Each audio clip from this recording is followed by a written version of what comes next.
What's going on, guys? Welcome to the Dip Funds channel, and today, as you can tell by the title, we're going to be talking about when I totaled out my car. So when I totaled out my car, my fiance and I had just gotten into Colorado, and I was working pipeline.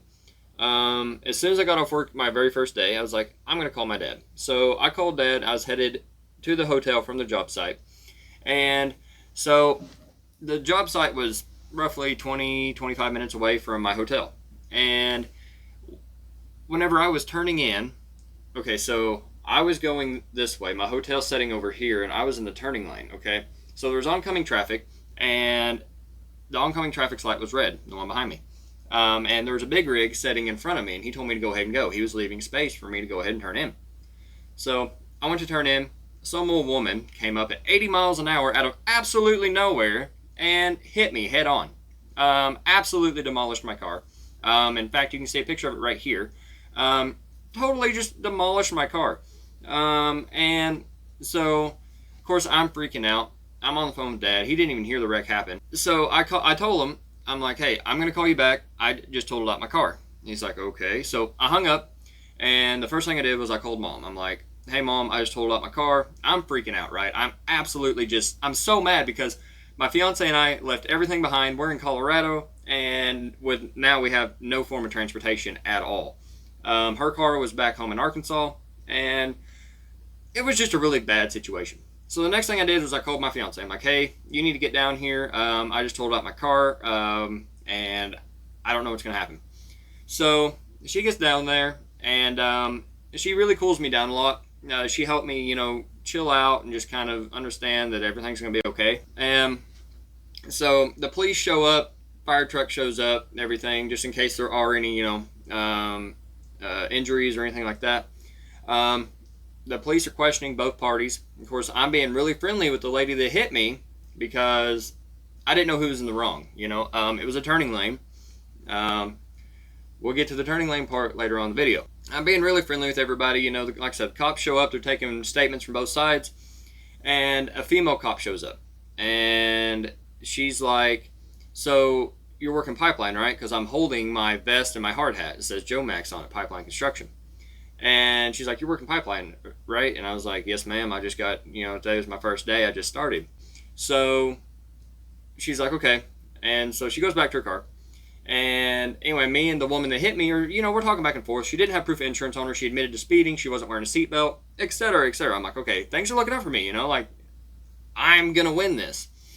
So, long story short, the male cop walks up to me. He's like, hey, you're getting a ticket for $250. I'm like, well, that's just, okay. So I signed the ticket and everything, and we go on our merry way.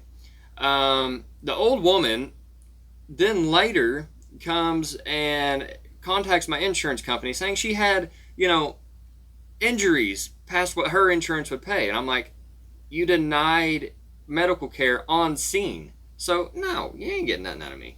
And so I kept part of my car, actually. It's a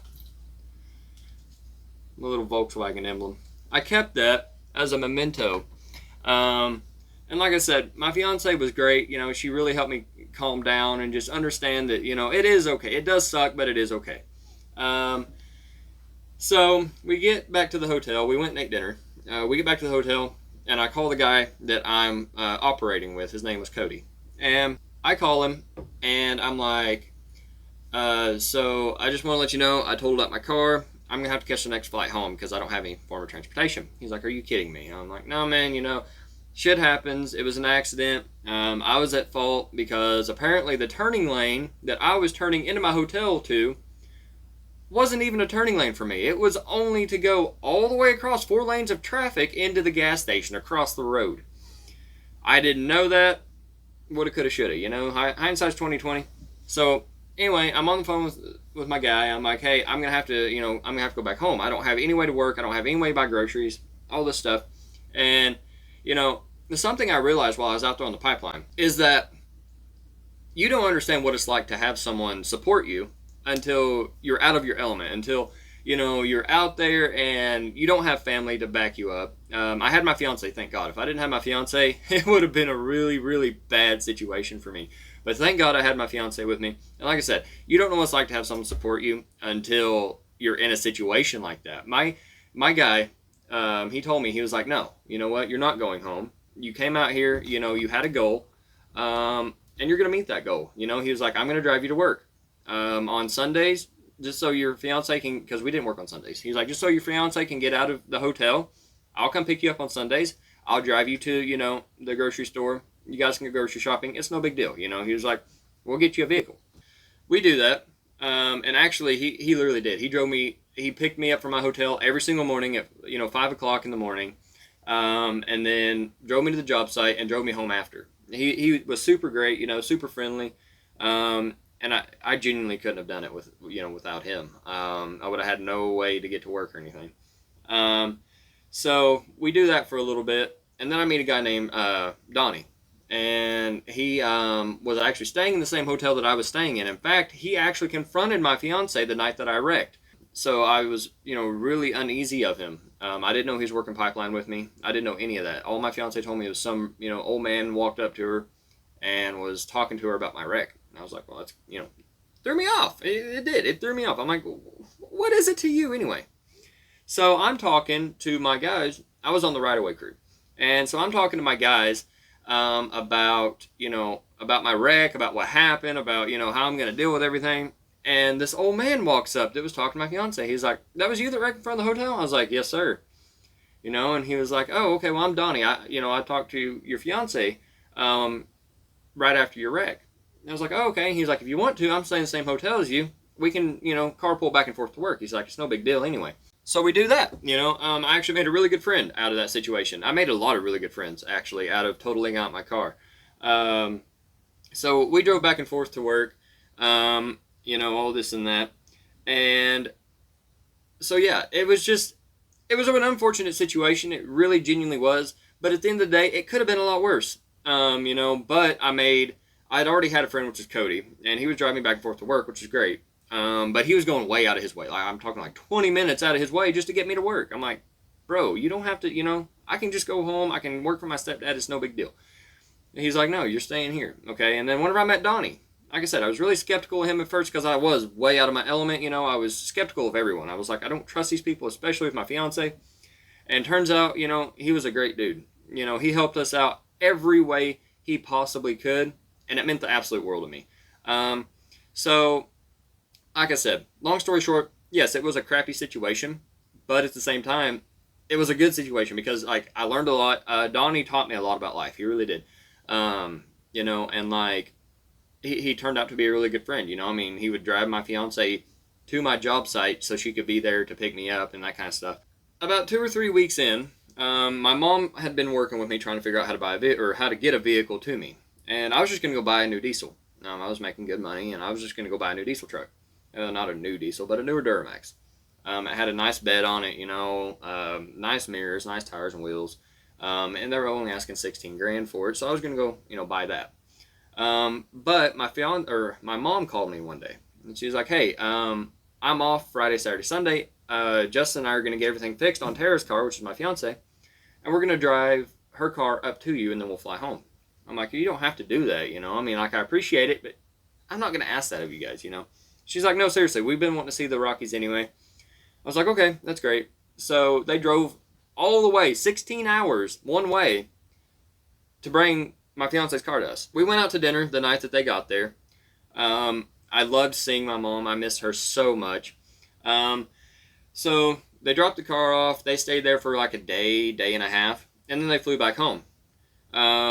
So then we had transportation again. I actually did not drive after I totaled out my car the entire time that we were in Colorado. I did not get behind the steering wheel one time. I'm like, nah. You know, it's not that I was scared to drive, but my fiance, she was more comfortable driving, you know, in busy traffic, and I'm not. I don't have the patience for, you know, idiots that are driving. And granted, I'm one of those idiots. Everybody's an idiot to somebody, and I know that. But also, I just don't have the patience for it because, like, people are cutting you off. They're, you know, swerving in and out of traffic, just trying to get to where they're going. They're going fast or going slow. So she drove the whole time we were there. And, you know, while we were in Colorado, the living expenses up there are ridiculous. We were paying $500 a week for a hotel. A gallon of milk was like $6. So the whole economy in the state of Colorado is weed and oil field. Like, that is it. Of course, marijuana is legal there, and there are pipelines everywhere in Colorado and Wyoming. So everything's way more expensive. Um, it just wasn't a good situation as far as the amount of money we're having to spend. And so one day I seen that everything was coming to an end on that job. And the very next day that I decided all this, so I was at work one day and I called Mom. I'm like, hey, this job's fixing to shut down. I'm going to come home for a little bit and then I'm going to go back out. She's like, okay, you can come home and work for your stepdad. And I was like, yeah, of course. So I hung up with her and I told all my foremen, I'm like, hey, I'm going to have to get out of here. My rent's due tomorrow and I see this job fixing to shut down. And they're like, nah, man, we got another year, we got stuff going on. I'm like, nah, dude, I see it shutting down. So I get home, I tell my fiance, I'm like, hey, we need to get packed, we're leaving tomorrow. She's like, okay. So, of course, she trusts everything I do, every decision I make. It's kind of a mutual thing, I trust her, she trusts me. It's just, that's just a healthy relationship, really. So we get packed and everything, and we drive home in her car. We get the oil change before we go. Just to be sure, because I don't want to break down and be stranded again. I've done that once, and I'm not much for being stranded. So we drive home. 3 days later, I get a call from one of my buddies. His name was Jalen. Really good dude. Actually, we still talk. He's one of my best friends now. He calls me. He's like, hey, dude, they laid everybody off from that job. I'm like, are you kidding me? And anyway, they ended up actually laying everybody off. Every single person on that spread, they laid them off. And so I'm glad that I was able to see what was fixing to happen and call it and go home. Because if we would have had to have paid our rent the next day, we would have never gotten home. I mean, it was $500. We were spending pretty good money. I mean, we were spending money. I bought Beats, I bought Tara's shoes and everything. We'd have never gotten home. So we get home. I start working for my stepdad and everything, and that's where we are now. So that's the story of how I totaled out my car. There was a bunch of rambling, but this is also my first video. So it's expected. I mean, honestly, like, come on. So yeah, that was the story of how I totaled out my first vehicle. If you enjoyed the content, anything like that, be sure to leave a like, subscribe, hit that notification, the little bell up in the top right corner, and that way you can tell whenever I post videos and stuff. And leave comments about, what you want to see in the future, that kind of stuff. Anyway, until next time, guys, take it easy, and I will see y'all next time.